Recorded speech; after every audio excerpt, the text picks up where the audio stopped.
Well, alrighty, welcome back to another episode of Generation to Generation, Bridge It the Gap with Rex. And Eva, and we're so excited to have you here with us today. Yeah, and we're going to talk about what? Memorial Day is coming up. It's a holiday that until about 30 minutes ago, I didn't actually know what it meant, but it's something we've always celebrated. And so I'm excited to get to talk about it. And it kind of follows the theme of what we've been talking about the last couple of weeks with community and things like that. So I'm very excited. Okay, great. Well, let me give a little context behind Memorial Day. And I love that comment. Probably, Eva, you're not alone. There, unfortunately, are probably a lot of Americans that really don't know what Memorial Day is, what it symbolizes, what it represents. And traditionally, it is kind of the informal start of summer. Because it is a federal holiday, it's celebrated on the last Monday in May. And so that kind of coincides with school letting out, graduations, all of that stuff. People starting to go to the lake, take summer vacations, they get a day off, but that is not what Memorial Day is. Those are just things that kind of coincide with it. So Memorial Day is a time where we honor those who have died during combat operations in the service of our country. And there's a difference between Memorial Day and Veterans Day. Veterans Day that we celebrate on November 11th, that was originally referred to as Armistice Day after World War One, and has changed. Now it's commonly known as Veterans Day, but that's where we celebrate all of our veterans, anyone that has served honorably in the armed forces of the United States. But then Memorial Day, last Monday in May, that's where we celebrate those that actually gave their life in service of their country. And it actually dates back to the Civil War. The first Memorial Day celebration was, our remembrance, I think is a better term for it. And actually, I think it was termed Remembrance Day at one point. It's also been referred to as Decoration Day because people went out and decorated the graves of those that had fallen in combat. That's still a big tradition. VFWs, American Legion, other veteran organizations do that. And so it's a big deal to take that moment in May and honor those that have fallen. But again, what I started to say was the very first observation was at the close, about 3 years after the Civil War in 1868, I believe was the very first one. Didn't become an actual federal holiday by act of Congress until 1971. But here's the cool thing. Here's what I like personally about Memorial Day, and then I will let you kind of chime in on this.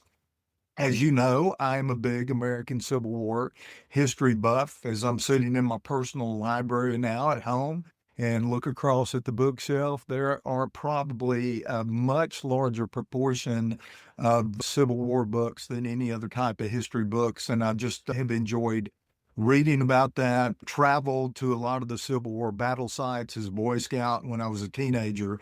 But here's the thing with Memorial Day. It was originally started to honor the dead on both sides of the American Civil War, the North and the South. And they actually had something called a reunion at Gettysburg.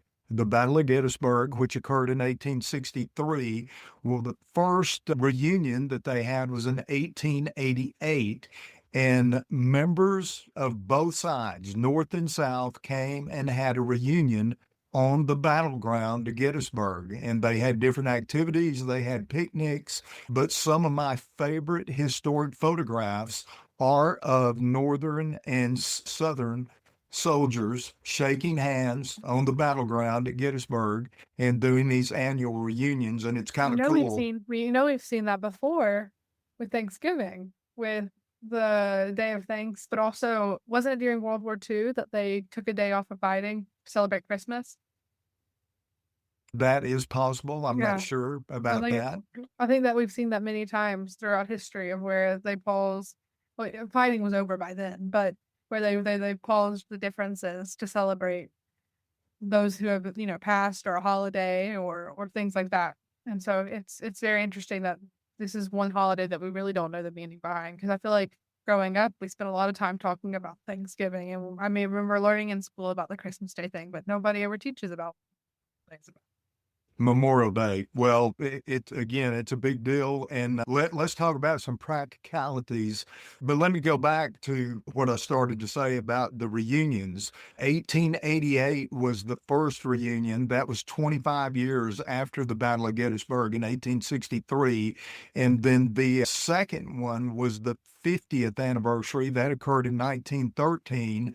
And then they decided to do a 75th reunion, and they didn't think there was any way that that was going to happen. There's a little bit of controversy involved in that one if you read the historical accounts, because most of the veterans from Gettysburg were actually getting extremely old at that point. And but they actually pulled that one off in 1938, the 75th reunion of Northern and Southern soldiers occurred at the battlefield of Gettysburg. So anyway, there's just a lot of, and here's the theme on that: reconciliation. I've always enjoyed looking at the pictures of Confederate and Union soldiers together at those events, those reunion events, because they knew that we fought that war, we had a disagreement, we got over it. Let's reconcile the nation. And we're still working on that to a large degree. But we must reconcile the nation. And that was one of the cool things about these Memorial Day observances that we've done throughout the years. Yeah, that's really, really it's fascinating because I really didn't know any of that, and so it's cool that, like, because when we were talking about this, you didn't tell me about any of that, and so it's really interesting how we now we still kind of use it as a day to spend time with each other, even if it's not necessarily so much in remembrance of what's happened. It has become a holiday of fellowship. And so it's very interesting how that has morphed over time. But it's really, do they still do the reunions?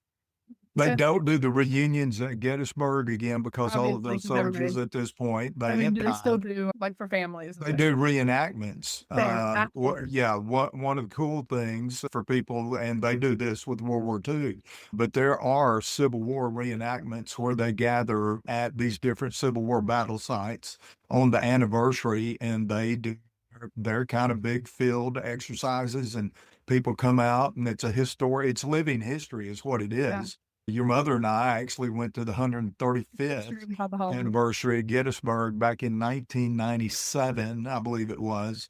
And we had a blast. And just to watch, there were all here, this is just trivia, but at the actual Battle of Gettysburg, there were 150,000 soldiers on the field, roughly 80,000 for the Union, roughly 70,000 for the Confederates, depending on which historical count. But you with me, about 150,000 soldiers on the actual battlefield. The reenactment that we went to, they had half of that. There were actually 75,000 soldiers that came out to reenact that battlefield. And one of the famous segments of that battle is called Pickett's Charge, and it's called the High Tide of the Confederacy. And they lined up to reenact that charge. And your mother and I were actually there sitting in lawn chairs.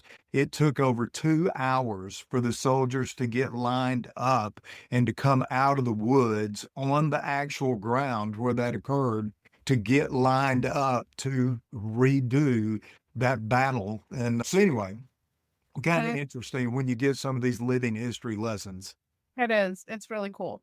That it's really cool because obviously we've been talking a lot about community and community grief, and we've been talking a lot about this book that I read after World War II and how people kind of grieved together as a community, and it's really cool that that on Memorial Day, specifically with like the what is the word? What I'm looking for? It starts with an R about what they did at the battlefield for 75 years. Reenactment or the reunion? Reunion. There you go. Sorry, I was really struggling there. The reunion. It's really cool how like we've been talking a lot about that and how they were a great example of it. Was we talked about it before, but a lot of these men were fighting not because they leaned on one side or another, but because their state was fighting and they were doing their duty, fighting for their state, for their home. People's lands were being turned into battlefields, and so they were fighting for that. And so it's just very interesting how they came together at the end of the day. And it was kind of like, we fought We figured things out, and now we're still all Americans. We're still here. We're honoring this moment of what took to get here, but we're they're still brothers and sisters of the same nation, or brothers of the same nation. I don't know at that point if women were allowed to fight, but brothers of the same nation. And it's just very interesting how we don't talk about that anymore, and how, there's so much we could learn from how they handled respecting, like, even with just Memorial Day in general, how it's all about respecting those, or, honoring those who have passed during combat and in war.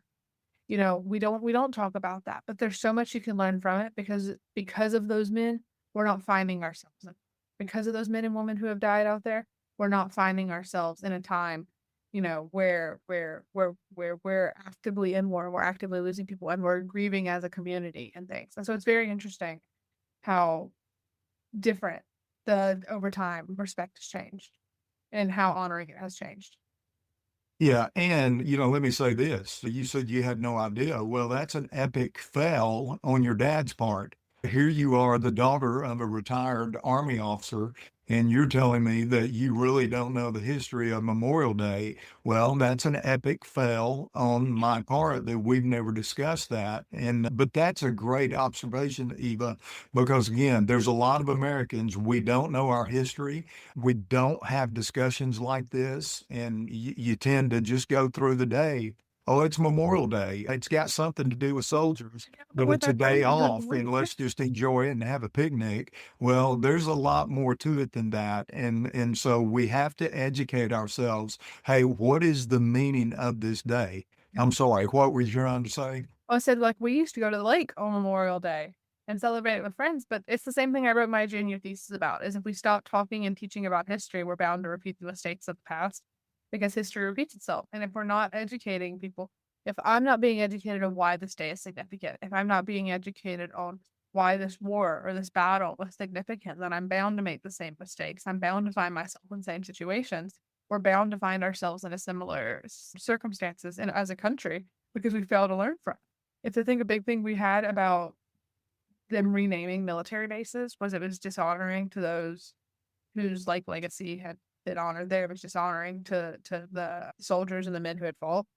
And I think it's very interesting how a lot of times, and we talked about this, what was it we talked about? Easter, how we often just tie it to a single day, but it's not something that's just tied to a day. Like, we shouldn't just honor those who have passed in wartime on a single day. It should be something, I'm glad that we have that day for all, but it's same thing with Easter, is it's not just one day.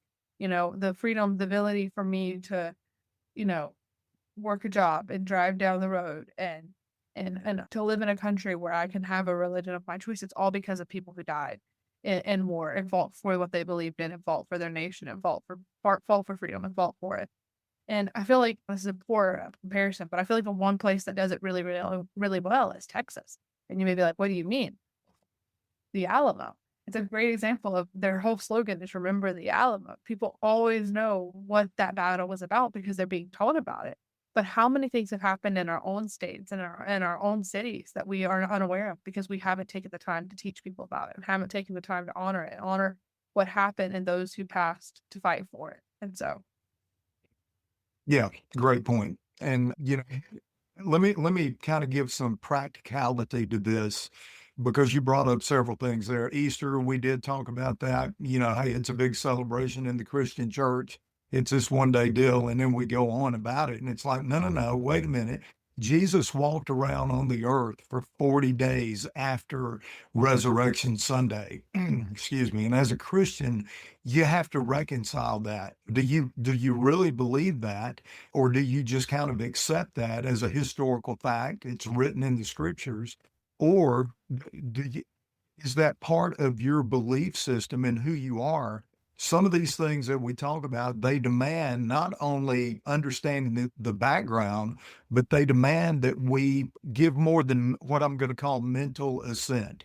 You've yeah. heard me use that term before. Mental assent is Oh, it's Memorial Day. Oh, it's Easter. Oh, it's Christmas. We're going to celebrate. We're going to hang out with the family a little bit. No, no, no. It's got to be more than mental assent. And so here's the practicality behind Memorial Day. What's the value in that? Okay, we're going to honor the fallen, those that have given their life in service of the country. Well, what's the value behind that? And I'm going to point to a verse in the Bible. Jesus himself said this in John 15:13.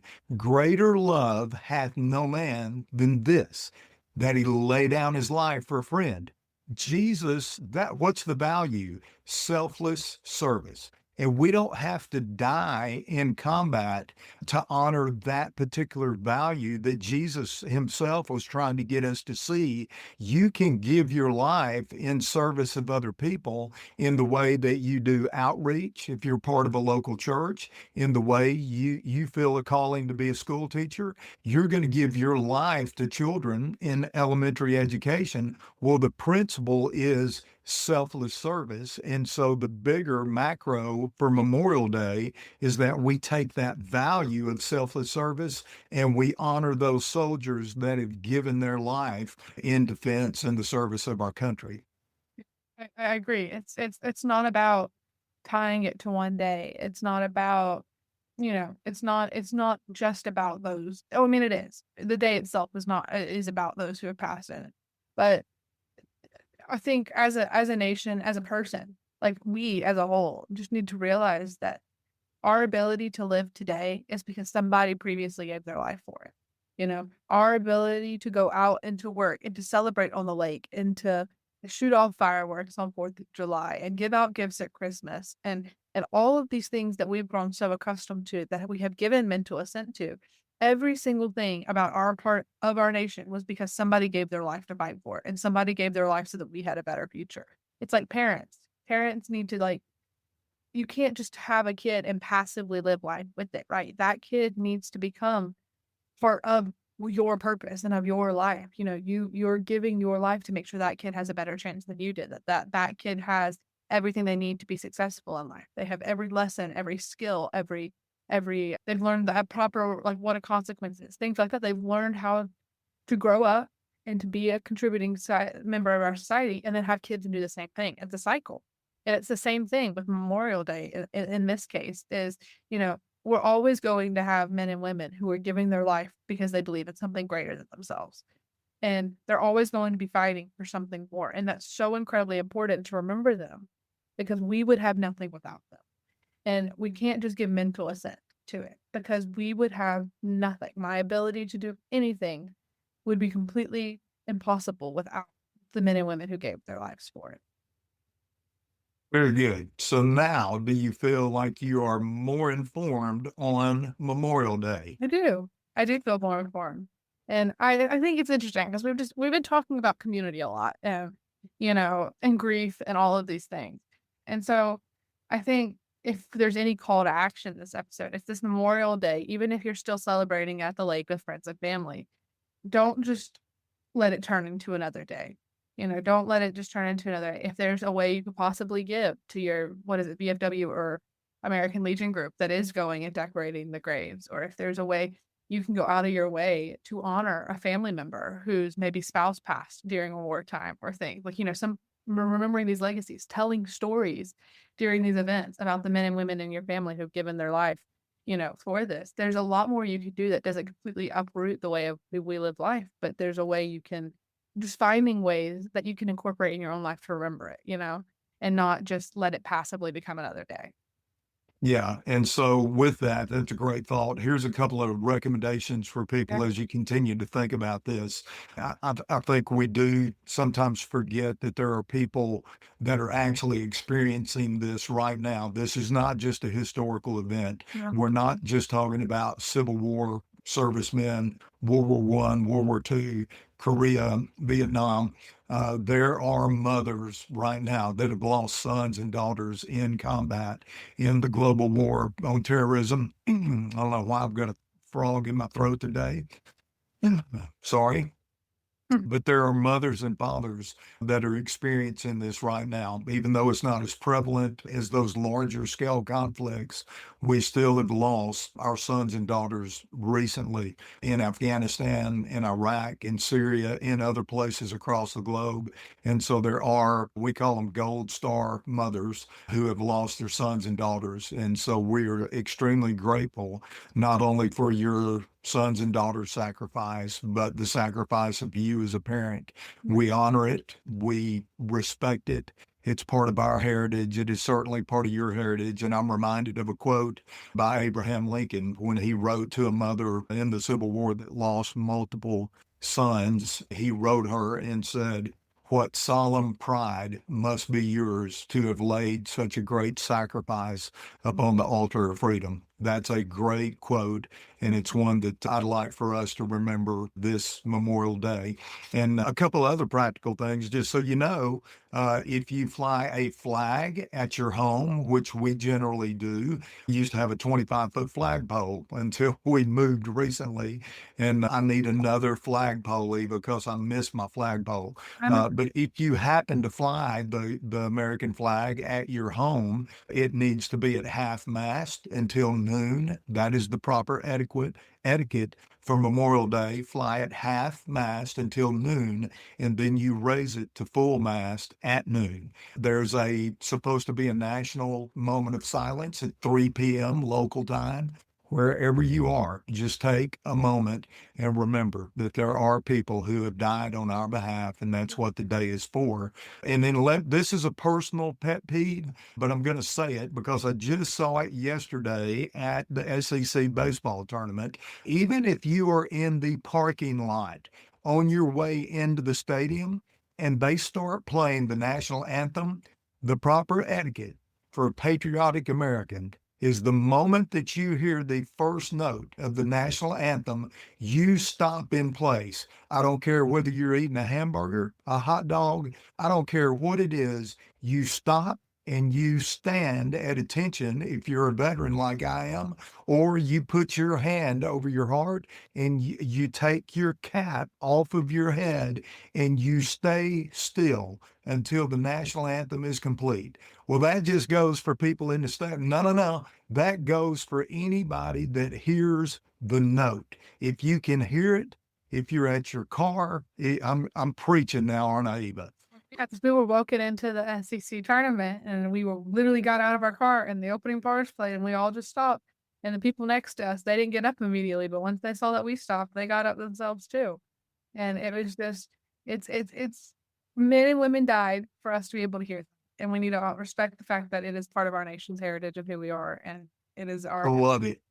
And to your point, if you will do the right thing, if you know what the right thing is, other people are watching and then they will get up and do the right thing. leader on a phone. So I know I'm preaching a little bit, but hey, y'all stop moving around during the national anthem out in the parking lot. Let's lock those legs up and those knees and let's take that hat off and put it over our heart and let's show respect to the flag of the United States of this country that we love, and let's honor the men and women that have fought on her behalf.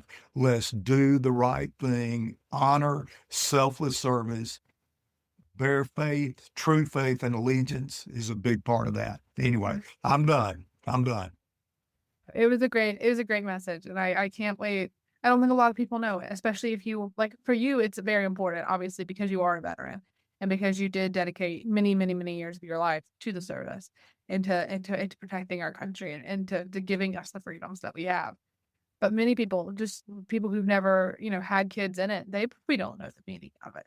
And, all of our listeners out there, while we are primarily American, like, listeners, it's important to know, and it's important. And I think another thing is a lot of times, and I talked about this actually in my small group with middle schoolers, is as people, we like to run away from people who are grieving. We don't want to, be with them during that. It's a sad thing because grief takes a long time and it's a very individual process, but you need a community during it. And if you know somebody who has lost a son or daughter, or who has lost a parent, or who has lost a friend who is grieving during this time, whether it was, 3 months ago, or 5 years ago, or 50 years ago, go out of your way to reach out to them. Go out of your way to ask if they need anything. because that's what the day is all about, is by remembering those who have who fought for you and have fought for your nation and fought for your home. And so go out of your way. Grief is hard and grief is messy, but don't let that keep you from serving other people. Yeah, and here's one more etiquette item. As you were talking, it just reminded me because I get this question every year. Hey, is it okay to say Happy Memorial Day? Well, it's okay to say it, but the preference for most of us that have served in uniform is not to use the word happy because it just kind of it sends the wrong message to Yeah. what the day is. The day is a day of reverence. The day is a somber day, and it's a day that we can shoot fireworks, we can eat hamburgers and hot dogs, go to the lake, we can do all that stuff. But in our greetings, especially in our social media posts, I would recommend that you not use the word happy Memorial Day because, again, it just sends the wrong message. What would you suggest people use? How would you I would just say today we honor those who have given the ultimate sacrifice in service for our nation. perfect. We remember you on this Memorial Day weekend. Awesome. Perfect. Well, Awesome. that's a lot of call to action, but a lot of ways that you can very smallly give back to those who have dedicated their lives to serving our nation and in your home. And so, with all of that being said, to remember no matter what happened, to always be able to talk from From generation generation to to generation. generation. And if you enjoyed this episode, you can follow us on Instagram at G2G_podcast. You can find us on Facebook at Generation to Generation. And we now have a YouTube page, and you can search us at Generation to Generation. Everything is in our link tree and our bios. We have all of our resources, all of where you'd find us. And so it's so much fun, and we hope to see you there.